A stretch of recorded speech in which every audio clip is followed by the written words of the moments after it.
I'm Sergeant Ramsey. I'm the one that called you. Thank you for coming. I'm sorry to call you. Listen, we had a report of a disturbance at your house, and there were shots fired. Is your husband Michael? Okay, I'm sorry to tell you, ma'am. He's been killed. No. He's been killed, ma'am. I'm sorry. No, he's not. Listen. No. In the annals of true crime, few stories are as bizarre and twisted as that of Dalia Dippolito. This real-life drama unfolded in Palm Beach County, Florida, in 2009, and captivated the nation with its shocking plot, multiple twists, and a cast of characters that could rival any Hollywood thriller. The story of Dalia Dippolito is a cautionary tale of deception, betrayal, and a murder-for-hire plot that kept the world on the edge of its seat. On the morning of August 5, 2009, Dalia Dippolito received the worst call of her life. It was Boynton Beach Police Sergeant Frank Ramsey urging her to rush home from the gym. When she arrived, she was told that her husband, Mike Dippolito, had been murdered. She broke down in tears, but it was all an elaborate setup. There had indeed been an attempt on Michael Dippolito's life, but it was Dalia herself who hired a hitman to do so. Unfortunately for her, that hitman was an undercover cop, and it had all been caught on camera.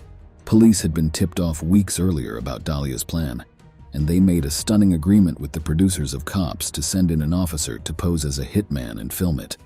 They even staged the crime scene in order to convince Dalia that the murder had gone as planned. And when investigators asked her to come to the police station to help them find suspects, Dalia Dippolito agreed, unaware they already had one. It was only when her husband entered the interrogation room that she realized the jig was up, and that she was being charged with solicitation of first-degree murder. Born in New York City on October 18, 1982, Dalia Muhammad and her two siblings were raised by an Egyptian father and a Peruvian mother. The family relocated to Boynton Beach, Florida, when she was 13 years old, where she graduated from a local high school in 2000. Uncertain of a career path, she opted for a real estate license and began moonlighting as an escort. It was through that work that she met Michael Dippolito in 2008. Though he was married, he fell head over heels with Dalia and divorced his wife to marry her. Their wedding was on February 2, 2009, only 5 days after Mike's divorce was finalized. Mike was an ex-convict who served time in prison and was on probation for stock fraud. It didn't take long after tying the knot, however, for him to have a series of bizarre encounters with the law that jeopardized his freedom. One evening, he was pulled over by police after taking Dalia to dinner. Police found cocaine in his cigarette pack but let him go after believing his sincerity and refuting it was his. On another morning, after Dalia handed him a Starbucks drink, Mike fell so ill that he was laid out for days, and his encounters with police were beginning to escalate. The police had received an anonymous tip that Mike was working as a drug dealer, they said. Though no evidence was found, Michael was scared enough that a charge would stick that, by the end of July 2009, he agreed to transfer the title of his house to Dalia to protect his assets in case he be arrested. Unbeknownst to Mike, Dalia was the anonymous caller, and this was exactly what she had been planning.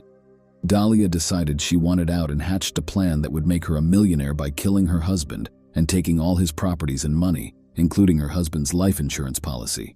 In the twisted realm of her mind, she believed that hiring a hitman to murder her husband would be the solution to her problems.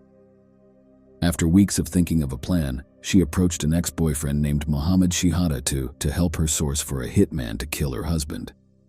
Terrified by what he was hearing, Mohammed drove to the police station and tipped of the police of Dalia plans, and even though the police were initially skeptical to his claim, they chose to investigate.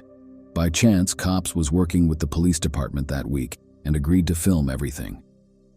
They set up a hidden camera in Shihada's car and told him to schedule a meeting with Dalia. Dalia met Shihada on July 30, 2009 in a gas station parking lot, where he told her he had a contact who could do the job. She would meet the contact 2 days later to coordinate the details of the crime. Unbeknownst to Dalia, the Boynton Beach Police Department had Officer Whitey Jean go undercover as a hitman to confirm her intentions. Again, the police department coordinated with producers from Cops to record the meeting, which took place in a red convertible in a nondescript parking lot on August 1st. That, is what you want. All right? So you sure you want to kill this dude?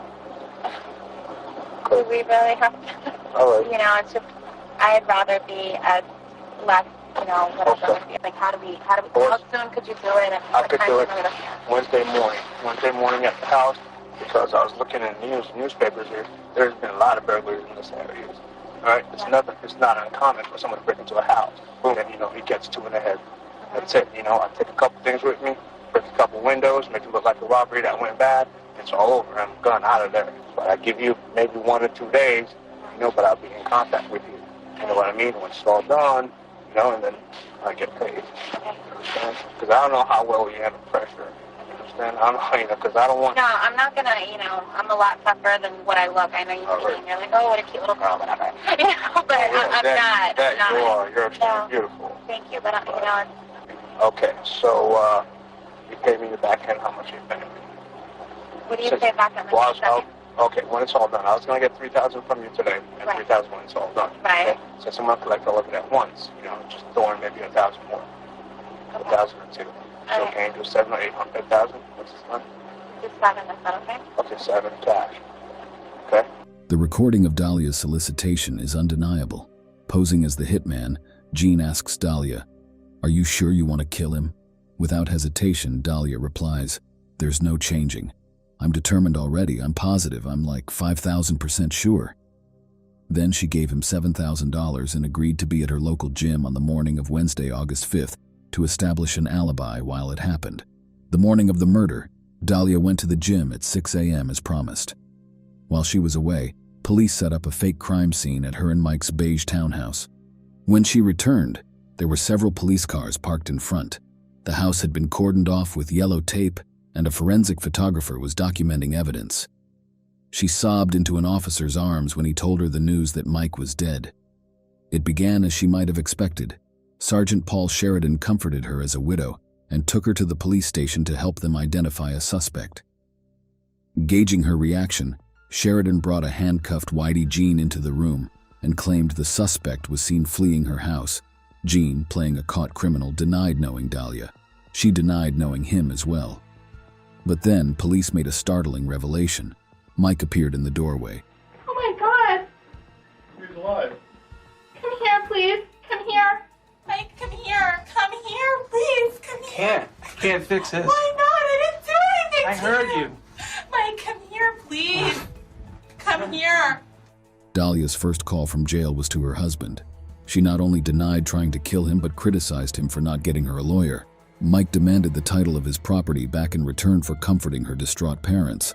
While Dalia was released on $25,000 bail the next day, her trial loomed ahead. It began in spring 2011. Prosecutors argued Dalia wanted her husband dead and control of his assets. Meanwhile, Dalia claimed she was aware of being filmed by an undercover officer, and that it was her husband, who was so desperate to become a reality TV star, who convinced her to concoct a murder-for-hire video. It was a stunt that Michael, whether he'll admit it or not, hoped to capture the attention of someone in reality TV, said defense attorney Michael Selnick. Michael's hoax to achieve fame and fortune was a bad prank. The jury disagreed and found Dalia guilty. She was sentenced to 20 years, though an appeals court in 2014 found that the jury was improperly selected, leading to a retrial in 2016. "People tell me you're lucky to be alive," Mike Dippolito said at a sentencing hearing. "And I'm like, I guess, but I still have to go through all of this. It's not even real. It's like I can't even believe we're still sitting here, like this girl didn't even try to do this." Despite the overwhelming evidence, that retrial ended in a 3-hung jury. Dalia was released on house arrest and gave birth to a son before her final trial in 2017. While Circuit Judge Glenn Kelly agreed with the defense that having cops film the arrest was egregious, he sentenced Dalia to 16 years in prison on July 21, 2017. Her appeal to the Florida Supreme Court in 2019 was rejected. With no more appeals to file, Dalia Dippolito will stay at the Lowell Correctional Institution in Ocala, Florida until 2032.